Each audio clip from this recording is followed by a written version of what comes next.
Hello दोस्तों, यदि आप भी क्लास 12th का आज यानी 3 जुलाई को हिंदी का त्रैमासिक परीक्षा देने वाले हैं तो अभी की इस क्लास में क्लास 12th के लिए हिंदी के हम लोग क्वेश्चन पेपर देखेंगे 3 जुलाई त्रैमासिक परीक्षा के लिए।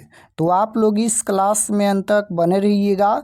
ये क्लास 12th के लिए हिंदी का क्वेश्चन पेपर है 3 जुलाई त्रैमासिक परीक्षा के लिए। यहाँ पर देख सकते हो क्लास 12th क्वार्टरली एग्जामिनेशन जुलाई 2026, क्लास 12th त्रैमासिक परीक्षा जुलाई 2026। ये क्लास 12th के लिए हिंदी का क्वेश्चन पेपर है 3 जुलाई त्रैमासिक परीक्षा के लिए। और ये हिंदी का क्वेश्चन पेपर IAC, ICOM और IA यानी साइंस, आर्ट्स, कॉमर्स तीनों के लिए हैं। यानी तीनों का एक ही पेपर से एग्ज़ाम होने वाला है। यही पेपर से IAC, ICOM और IA तीनों के लिए एक ही पेपर से परीक्षा होने वाला है। तो ये तीनों के लिए पेपर है, साइंस, आर्ट्स, कॉमर्स तीनों के लिए एक ही क्वेश्चन रहता है और तीनों का विषय कोड अलग अलग यहाँ पर दिया गया है। समय मिलेगा 3 घंटा 15 मिनट का और पूर्णांक 80 रहेगा। 80 नंबर का एग्ज़ाम होगा। तो सबसे पहले पेपर में खंड अ मिलेगा। खंड अ में आपसे वस्तुनिष्ठ प्रश्न यानी ऑब्जेक्टिव क्वेश्चन पूछा जाएगा। 1 से लेकर 70 तक ऑब्जेक्टिव क्वेश्चन पूछा जाएगा। इनमें से किन्हीं 40 प्रश्नों के उत्तर देना है परीक्षा में। तो आइए पहला नंबर क्वेश्चन देखते हैं। लास्ट में हम आपको बताएंगे कि ऑब्जेक्टिव सब्जेक्टिव कहाँ से डाउनलोड कर सकते हैं। तो पहला नंबर क्वेश्चन है कि जिस स्वर के उच्चारण में तिगुना समय लगे उसे क्या कहते हैं। फर्स्ट क्वेश्चन है कि जिस स्वर के उच्चारण में तिगुना समय लगे उसे क्या कहते हैं, तो प्लुत कहते हैं। Right answer option number C हो जाएगा। फर्स्ट क्वेश्चन का राइट आंसर सी हो जाएगा। क्वेश्चन नंबर 2 यहाँ पर पूछा गया है कि उच्चारण में वायु प्रक्षेप की दृष्टि से व्यंजनों के कितने भेद होते हैं। तो उच्चारण में वायु प्रक्षेप की दृष्टि से व्यंजनों के कितने भेद होते हैं, तो बिल्कुल इसका आंसर हो जाएगा 2 भेद होते हैं। Option number A right answer. Question number 3 की ओर चलते हैं। 3 नंबर क्वेश्चन है कि झ वर्ण का उच्चारण स्थान है। तो झ वर्ण का उच्चारण स्थान क्या है, तो तालु होता है। Right answer option number B हो जाएगा तालु। क्वेश्चन नंबर 4 यहाँ पर पूछा गया है कि भाषा या वाणी की सबसे छोटी इकाई क्या है। तो भाषा या वाणी की सबसे छोटी इकाई क्या है, तो वर्ण है। राइट आंसर ऑप्शन नंबर ए हो जाएगा। क्वेश्चन नंबर 5 यहाँ पर पूछा गया है निम्नलिखित में कौन द्विगुण व्यंजन है। कौन यहाँ पर द्विगुण व्यंजन है, तो 5 का राइट आंसर सी हो जाएगा। क्वेश्चन नंबर 6 यहाँ पर पूछा गया है कि अंतःस्वत व्यंजन को अन्य किस नाम से जाना जाता है। तो राइट आंसर हो जाएगा ऑप्शन नंबर बी, अर्ध स्वर के नाम से जाना जाता है। क्वेश्चन नंबर 7 यहाँ पर पूछा गया है कि ओ किनके मेल से बना है। तो ओ किनके मेल से बना है, तो अ प्लस उ के मेल से ओ बनता है। तो right answer option number D हो जाएगा। क्वेश्चन नंबर 8 यहाँ पर पूछा गया है कि अंतःस्वत व्यंजनों की संख्या कितनी है। तो अंतःस्वत व्यंजनों की संख्या कितनी है, तो राइट आंसर हो जाएगा 4 option number B. Question number 9 यहाँ पर पूछा गया है निम्नलिखित में कौन ऊष्म व्यंजन है। तो कौन यहाँ पर ऊष्म व्यंजन है, तो स हो जाएगा। Right answer option number C. Question number 10 यहाँ पर पूछा गया है कि ज्ञ किनके मेल से बना है। तो ज्ञ किनके मेल से बना है, तो बिल्कुल इसका आंसर ऑप्शन नंबर ए हो जाएगा। क्वेश्चन नंबर 11 पूछा गया है यहाँ पर निम्नलिखित में कौन भावाचक संज्ञा का उदाहरण है। तो कौन यहाँ पर भावाचक संज्ञा का उदाहरण है, तो शत्रुता ये भावाचक संज्ञा का उदाहरण है। राइट आंसर ए हो जाएगा। क्वेश्चन नंबर 12 यहाँ पर पूछा गया है कि खानदान किस संज्ञा का उदाहरण है। खानदान किस संज्ञा का उदाहरण है, तो ये समूहवाचक संज्ञा का उदाहरण है। राइट आंसर सी हो जाएगा। क्वेश्चन नंबर 13 यहाँ पर पूछा गया है निम्नलिखित में कौन पुल्लिंग शब्द है। तो कौन यहाँ पर पुल्लिंग शब्द है, तो पुल्लिंग शब्द देखिएगा गिरगिट यहाँ पर ये पुल्लिंग शब्द हो जाएगा। Option number D. Question number 14 यहाँ पर पूछा गया है कि निम्नलिखित में कौन स्त्रीलिंग शब्द है। तो कौन यहाँ पर स्त्रीलिंग शब्द है, तो बिल्कुल इसका आंसर हो जाएगा छाती। Option number B.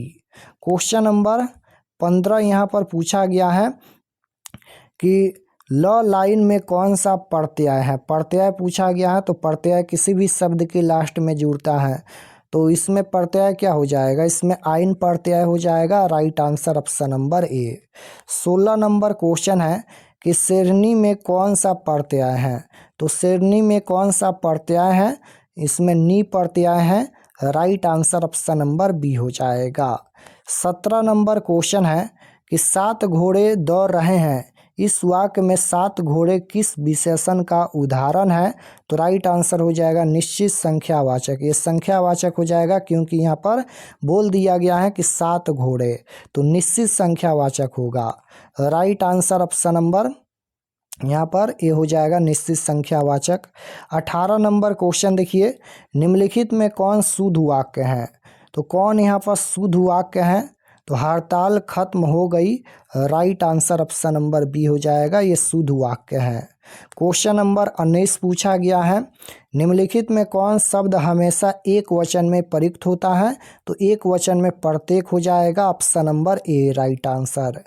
20 number question है कि राम जाति को क्षत्रिय थे, राम जाति से क्षत्रिय थे, इसमें कौन सा कारक है। तो इसमें करण कारक हो जाएगा। Right answer option number B. Question number 21 पूछा गया है कि स्वरनाम के कितने भेद होते हैं। तो स्वरनाम के 6 भेद होते हैं। राइट आंसर सी हो जाएगा। क्वेश्चन नंबर 22 पूछा गया है, निम्नलिखित में कौन स्वरनाम नहीं है। तो कौन यहाँ पर स्वरनाम नहीं है, तो हर्रा हो जाएगा। Right answer option number C. Question number 23 पूछा गया है कि दुस्साहस में कौन सा उपसर्ग है। दुस्साहस में कौन सा उपसर्ग है, तो इसमें दुस उपसर्ग है। राइट आंसर बी हो जाएगा। क्वेश्चन नंबर 24 पूछा गया है कि अभ्युदय में कौन उपसर्ग है। तो अभ्युदय में कौन सा उपसर्ग है, तो इसमें हो जाएगा अभि उपसर्ग। Right answer option number B. 25 number question है यहाँ पर कि महौषधा किस संधि का उदाहरण है। तो राइट आंसर हो जाएगा 25 का ए, ये गुण संधि का उदाहरण है। क्वेश्चन नंबर 26 पूछा गया है कि जिन अक्षरों के बीच संधि हुई है, यदि उन्हें संधि के पहले वाले रूप में अलग अलग करके रखा जाए तो उसे क्या कहते हैं। तो राइट आंसर हो जाएगा संधि विच्छेद, ऑप्शन नंबर ए।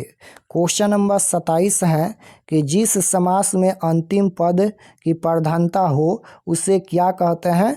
तो तत्पुरुष समास कहते हैं। राइट आंसर सी हो जाएगा। क्वेश्चन नंबर 28 पूछा गया है, निम्नलिखित में कौन शब्द कर्मधारय समास का उदाहरण है। तो कर्मधारय समास का उदाहरण हो जाएगा वीरबाला, option number C right answer. Question number 29 पूछा गया है, केला का पर्यायवाची शब्द है। तो केला का पर्यायवाची शब्द हो जाएगा कदली, option number D right answer होगा।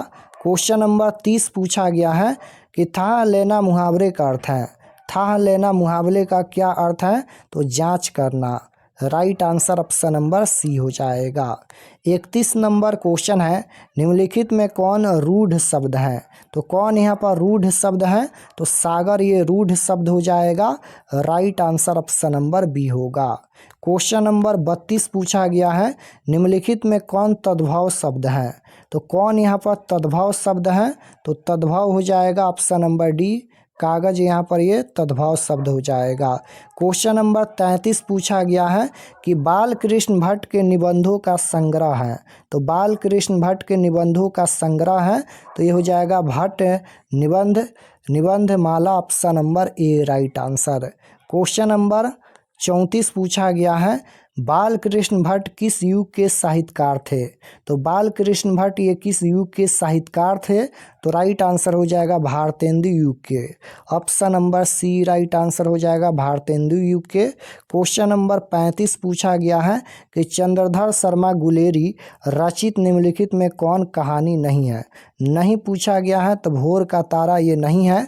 राइट आंसर ए हो जाएगा। 36 नंबर क्वेश्चन है, मलिक मोहम्मद जायसी का जन्म किस सदी के उत्तरार्ध में हुआ था। तो राइट आंसर सी हो जाएगा 15वीं सदी। क्वेश्चन नंबर 16 पूछा गया है, उसने कहा था शीर्षक पाठ में सूबेदारनी के पुत्र का नाम क्या था? तो राइट आंसर हो जाएगा 37 नंबर का Bodha Singh, option number C right answer हो जाएगा। 38 नंबर क्वेश्चन है कि निम्नलिखित में कौन प्रेमाख्यानक काव्य परंपरा के कवि हैं? तो राइट आंसर हो जाएगा ऑप्शन नंबर डी हो जाएगा, इनमें से सभी। क्वेश्चन नंबर 39 पूछा गया है कि बातचीत शीर्षक पाठ की विधा क्या है? तो बातचीत क्या है? बातचीत ये निबंध है बालकृष्ण भट्ट के द्वारा, तो राइट आंसर ऑप्शन नंबर ए हो जाएगा।